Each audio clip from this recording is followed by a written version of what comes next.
Rich Harris, and today Eric Kerr and myself will be speaking with Orlando Robinson of Fresno State, a 6'10" center with a 7'4" wingspan, who just finished participating in the G League Elite Camp. This past season, Orlando was a second-team All-MWC selection, averaging 14.6 points per game and 9.2 boards per game. He finished in the top 10 of the conference for rebounds per game, rebound percentage, blocks per game, free throws made, free throw percentage, and player efficiency rating. Hello, Orlando, and thanks for joining us. How are you doing? Thanks for having me again. I'm doing great. Just getting back into the flow of things out here at Fresno State, trying to get back to the grind, Right. So I guess the first question we have to ask is, have you made a decision on whether you're going to stay in the draft or return to school? Well, not yet. There's still a lot of things going through my mind and throughout this process. So I have until July 7th to finalize that decision. I'm still deciding. So right. And what types of factors? I mean, what's next after the elite camp?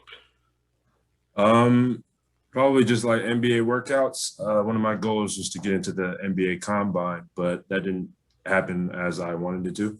So I have to wait for that to conclude, and then afterwards I'll probably get a couple workouts maybe, and then decide from there. So, do you have any scheduled as of now? No. Okay. But I'm sure that some will come up. Okay, sure. Eric, I'm going to turn it over to you. Thanks, Rich. So Orlando, again, nice to meet you. So obviously, you had a good run at Fresno State thus far, and you could have stayed back and not even thought about the draft, but you decided to test it anyway. So, what had this process kind of been like for you overall? It's been a good process. I've got to see myself at different levels, compete against players that are similar to my level of expertise, and it was a good experience. So, and it was a good learning experience, gathering knowledge from these NBA teams and gathering their thoughts about me and as a person and as a player. So this experience has been very educational for me, and I've been taking it in wholeheartedly. That's awesome. Yeah, I just want to ask a quick follow-up to that. So what kind of knowledge have you been able to gather from, all the people that you've talked to, whether it be coaches, scouts, players, et cetera? More about me as a basketball player and at going on to the next level, strengths and weaknesses that I have and how I would fit the NBA roster, and things that I did last year at Fresno State. They're asking me questions like how I dealt with what I did and how I'm looking forward to carrying on in the future as a basketball player at Fresno State or in the NBA, like stuff like that. And we talked about like my performance at the G League camp as well, went over those things, and it was very informative because they gave me a lot of feedback that was much needed. Sure. What were some of the biggest positives that they gave you, or any critiques that you had during the process? Some of the biggest positives, they said that they like my playmaking ability, being able to play with my teammates effectively, my passing ability. They didn't really, the game is elevated from like my style of playing. So like post offense is really just for all-stars like Joel Embiid and like obviously the great players, the all-star level players. There's not a lot of like role players catching into the post doing stuff like that. So moving forward, they were like looking if I could be effective in a role position, like being able to pick and pop, being able to pick and roll effectively, play without like having the ball in my hands like that. So that was a big thing in my weaknesses because there's a lot of things I need to work on, being able to pick and pop, being able to shoot the three effectively and more consistently, and being able to finish with 2-3 defenders around me, being able to finish attack from the perimeter from anywhere around the court. So those are big focal points in the feedback that they gave me. Awesome, Rich. I'll turn it back to you. All right. Orlando, I've asked this question in a lot of different ways this week to a lot of different players. And basically, what if you knew you weren't going to, say, be drafted, would you still stay in? Would you still stay in and go through that route where you'd have to go through the G League or an international No. team? Okay.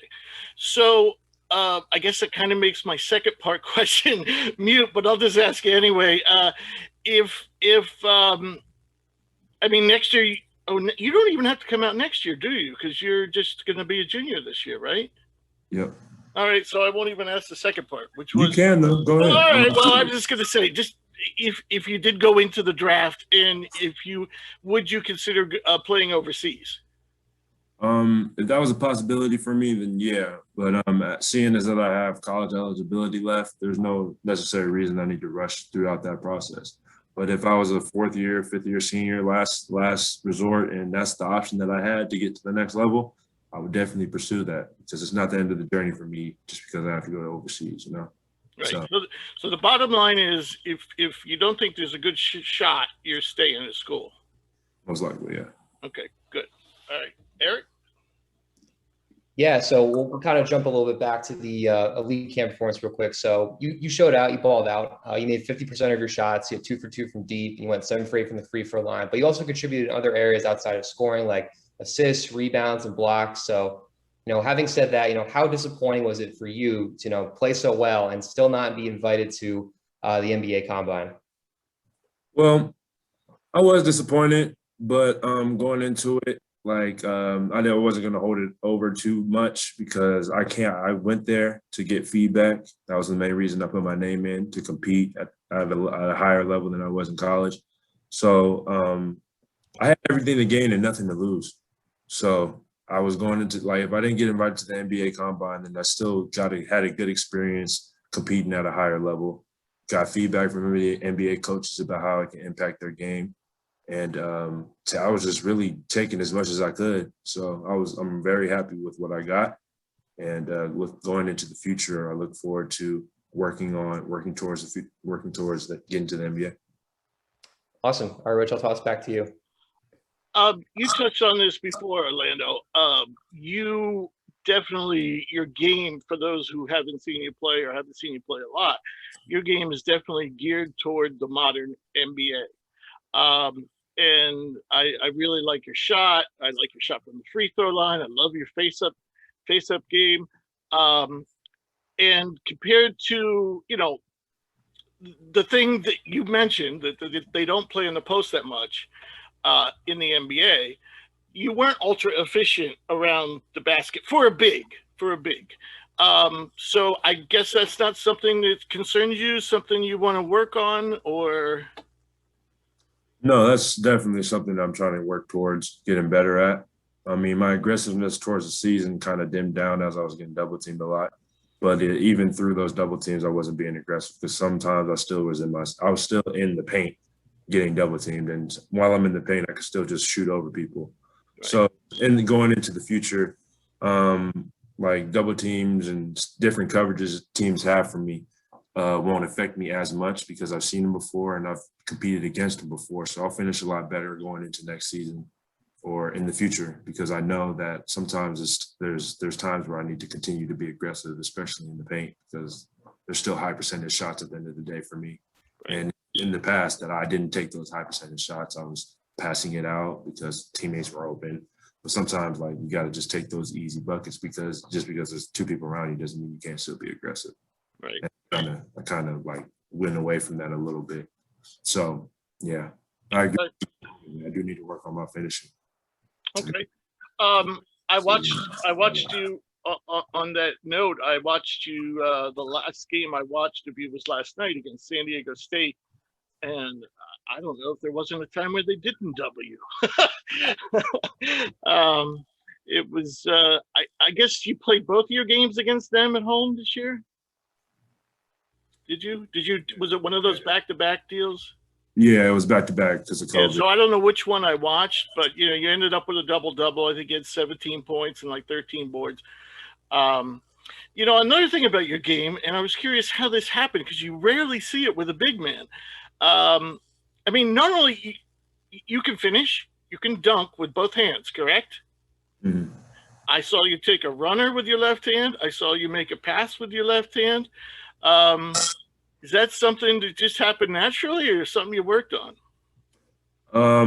Growing up, me and my dad worked on a lot of things. Like sometimes we would like focus on like one hand like all day. And then at the end of the day, like I shot like 100 hooks with my right hand and obviously it's dead tired. So then me and him just moved on to like my left, like working on like passes and dribbling and stuff like that. Because obviously my right hand is my dominant hand. Right. Like I didn't want to be like one-sided at the Right. same time. So like I kind of worked on both my hands, doing the same thing with my right that I did with my left. So there wasn't any contrast. So like really I'm not weak in either of my hands. I just don't shoot with my left. Right. Right. Well, you do around the basket though. You use those Well, around the basket, yeah. Right. But I'm not talking about. I'm not finna Right, pull right, up. right. Left So hand side. I actually think that's going to pay off for you. It's going to pay nice dividends for you in the long run to be efficient with both hands. I agree. Eric?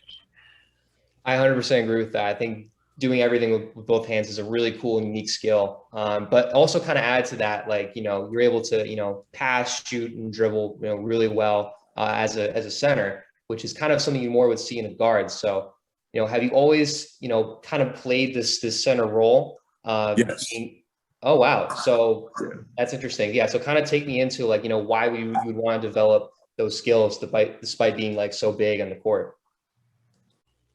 I never really thought about that. I mean, me and my dad really just wanted more I wanted more from just being like just a big man who shot hooks, and I wanted to be able to do different things like pass and dribble. I didn't want to just be secluded in one role, so I kind of worked out for the benefit of me because that's where the game is going. So bigs are being able to like Jokic and Joel Embiid are going to be able to facilitate, dribble the ball, shoot the three. So stuff like that. I mean, I guess I just wanted more when I was a kid, and me and my dad kind of just worked on that and really pursued that as I grew up. And different coaches that I had as well helped me with that process. So, I mean, I'm glad it happened as it did, because if I didn't like want that, I probably would have just been a big man, traditional big. Yeah, I think that's a great thing for sure. So, obviously you kind of talked about, how you kind of developed your left hand, but what was the process like to develop all those other skills? Like, did you start with shooting? You start with dribbling? You start passing? Or was there no apparent order? I don't think there was an order. I mean, shoot, I don't remember. I mean, it wasn't recent because it wasn't really like something that I just developed in the past 2 years. Like I think I've had these abilities for a long time. But like this is like the first time they're really being showcased in a way that more people can see it. Like I haven't been always a good passer, and then over these summers, like I didn't just attack like passing, but it wasn't like my workouts and stuff like that. So like dribbling, ball handling, being able to pass over my shoulder, being able to pass like on the paint. I'm still developing better skills now. I'm not a great 100 passer. I'm just a good passer for my size. So even now I'm working towards like bettering and perfecting my craft in ways that can be better moving on into the future.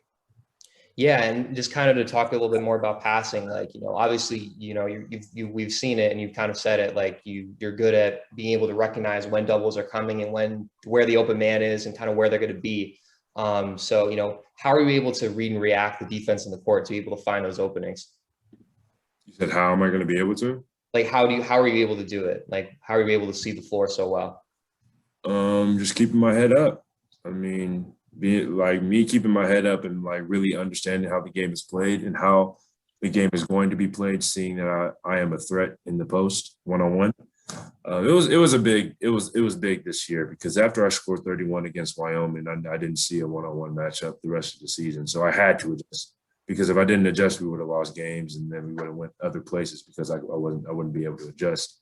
So those double teams kind of forced me to understand like the game and how it's moving, how it's going to move forward as my dominance goes on. Because once I'm able to like see, and my weakness last year was I wasn't able to stretch the floor really because of my 3-point. I shot a good percentage, but I didn't shoot enough threes, so I couldn't really bring my defender out, which creates lanes. My defender got away with sitting in the paint and letting me shoot threes because I wasn't shooting them. So like going into the future, he won't be able to do that because I'll be able to pop the three if he's not close enough, and he'll have to guard me out on the perimeter, and my skills will allow me to go by him and create for myself and others. So, as the game went on last year, the double teams came and I had to adapt. So that's how I recognize them so quickly now, because I've adapted to them. And there's something that I expect going on into the future. And you adapted well, and you're definitely doing big things there. So that's awesome. All right, Rich, pass back to you. Sure. Orlando, I'm gonna sneak in a question I didn't plan to ask in here before I ask my primary question. You mentioned your dad a number of times. Did he play ball at high level? He played in college at San Bernardino. Okay. And is he similar in size or? He's 6'5". He played more like a Charles Barkley. Okay. All right. Yeah, he was a lot. That was one of his favorite players growing up. He was a great rebounder. Right. No, I'm Charles was one of my heroes, so I'm very familiar with his game. So my main next question was going to be about defense. I've seen you hold your own against players like Matt Mitchell, in ISO. And if you look at your defensive metrics, they're all very high. In fact, you rated at the 89th percentile for points per possession allowed, which is excellent. The one area where the numbers, at least, don't show well was versus pick and roll handlers. Now, I'm going to assume it's because of drop coverage. Would you agree with that? So see, like last year, Coach Hud was trying to push me to get better at pick and roll defense. Like sometimes there were some games, especially at Nevada. What's his name? Sherfield. He had a great. Oh yeah, Gary Sherfield. He had a great game, and most of his points came off pick and roll. And Coach Hud wanted me up, and my alertness and my defensive awareness was not where it needed to be that game, and that's why I feel he had a great game, because most of them pick and rolls, he wanted me to be up. I was late, and I was in the middle area. I wasn't up, I wasn't back, I wasn't dropping, I was just in the middle. And Sherfield really took advantage of that, and his game allowed him to score efficiently. So going on to the future, it wasn't just drop, because drop is kind of easy. If you're not alert, you're still in the same position where you need to be. But when you need to be up to touch, affect the ball screen, slow down the ball screen so your man can come and recover in front of the ball. That is something that I'm working on right now, and that was addressed in the G League and stuff like that going on to the future, so I can succeed in the NBA. Okay, good. Eric? Yeah, so shifting now to kind of the defending the big man side.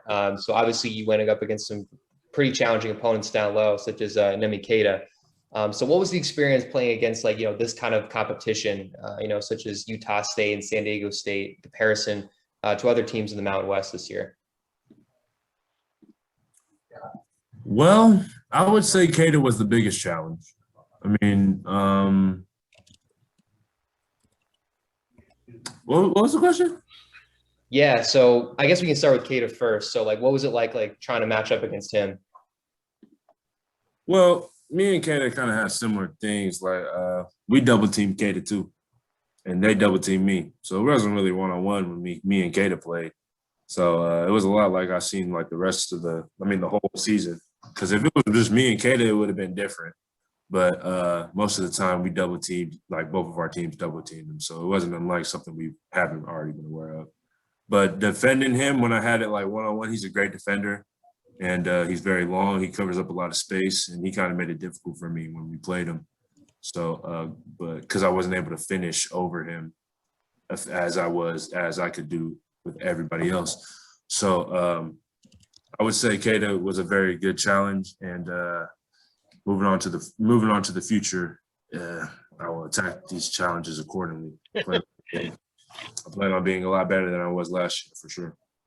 Yeah, as you should. And, kind of with jumping back to the second part of the question with, playing against competition, in the Mountain West, how has that, kind of prepared you to, realize that I can try the NBA draft waters and take it on and see how it goes? Well, there's a lot of good defenders, and seeing how they defend me, it's really hard. All the focus is on me, and that good defense and that defensive awareness is a lot, and you see that a lot in the league, because they're going to be good defenders in the league. They're going to be one of the best in the world. So moving forward, that toughness is just going to make me stronger as a player and as an athlete. So I'll be able to adjust accordingly when I get to the NBA. It won't be something that I'm weak in because I hadn't already seen it before. I've already experienced that tough defense from one or two defenders. For sure. Rich? Yeah, I just like to add, I mean, like San Diego State's got two guys that are close to 7 foot that are pretty darn good defenders, and they still doubled you. Mensa and the kid from Maryland transfer. Is it Tomich? I think his name is. Anyway, I think so. yeah. So they threw both of those guys at you plus others. So, so did you? I'm looking at you. It looks like you've lost weight. Have you lost weight? No. I actually gained weight. I'm 244 now. Huh. Okay, you look thinner in the face. Maybe redistributed it. Yeah, maybe it's muscle now. Yeah. So were you disappointed with the athletic portion, the testing portion, which I know doesn't necessarily translate to being a good basketball player, but were you disappointed with those results? You know, as far as, you know, your vertical and stuff like that, and is that something you think you can improve upon with training? Oh, of course. It doesn't disappoint me. It just shows me where I'm at. Okay. Athlete. I mean, it shows me my where I need to work on the most. And my body was a big weakness as well. I mean, like most of the NBA teams said the same thing. I mean, they asked me what my weaknesses are, and I told them, and they agreed with me mostly. It was my body, strengthening my legs, strengthening my base, having more balance, being able to take and distribute force, being able to move my feet efficiently. So just all that comes with strength and speed with the body, you know, from the legs up, from the core, everything. So moving forward, I mean, those tests really just opened up my eyes about where I need to work on, what I need to do in the summer. And then I've addressed these things with our strength and conditioning coach, Charles Young. So moving forward, I mean, those are the things I'm going to work towards in the future and in this summer for the rest of the summer. And that's what I plan on. It's not going to be the same next year, that's for sure.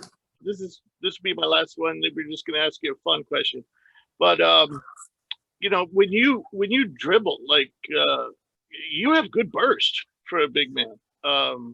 So I don't know if those tests, you know, you can look at the top performers at those tests at the combine and other events, and those guys don't necessarily, you know, the top performers don't necessarily become great basketball players, and the worst performers don't necessarily become bad basketball players. So I think there's only so much you can read into those types of tests too. But anyway. So Eric, you want to finish? It's not discouraging at all. I mean, it just shows you where you're at, right? What you can improve on. Right, exactly. Eric, you got one fun question to end on, and then we'll let Orlando go. Yeah, so I just got a fun question for you, Orlando. So, you know, outside of basketball, you know, what do you like to do off the court? Listen to music. I've actually grown to have an interest in my car and like working on it and doing different stuff with it, taking it apart, you know, taking the wheels off, stuff like that, messing with the engine, all kinds of stuff. Not too much because that's my only car. But I'm actually very interested in doing stuff like that. I've been looking towards like reading more books and being more mentally aware and mentally calm, sound, stuff like that. So it's really been self-focused, really. I consider those hobbies because it's more being more aware of oneself. So exactly. What's your favorite type of music? I gotta ask. That's a good question.